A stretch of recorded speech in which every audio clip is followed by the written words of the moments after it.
আজকে যারা মনে করেছেন যে রাজ্জাক ভাই, আমি একটা জিনিস আপনাদের সামনে ক্লিয়ার করতে চাই, যেন সাংবাদিক ভাই উপস্থিত আছেন। রাজ্জাক ভাই আসলে কোনো টাকা পয়সার অভাবে এটা আপনারা ক্লিয়ার রাখবে, কারণ আমি ব্যক্তিগতভাবে সেটা যেটা আমি জানি, জলিল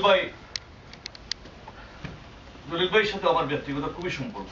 এই নিউ ইয়র্কে আসার পর প্রথমে আমাকে নিয়ে জলিল ভাই বিভিন্ন জায়গায় গিয়েছেন। জলিল ভাই বলেছেন ওই রাজ্জাক ভাই ছেলেকে যে নাবিক না কি নাম তার, নাবিক না নাবিক যত কোটি টাকা লাগবে উনি দিবেন। 2 কোটি টাকা উনি ওষুধ দিয়েছেন, প্লাস যদি আমাদের নেত্রী পার্সোনালি বলছেন রাজ্জাক ভাই যদি যত কিছু সহযোগিতা লাগে সহযোগিতা করবেন।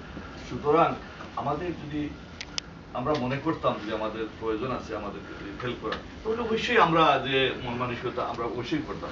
সে যাই হোক, হয়তো আমাদের অনেকের জানা নাই, অনেকের জানা আছে, এটা থেকেই একটা বক্তব্য আসছে।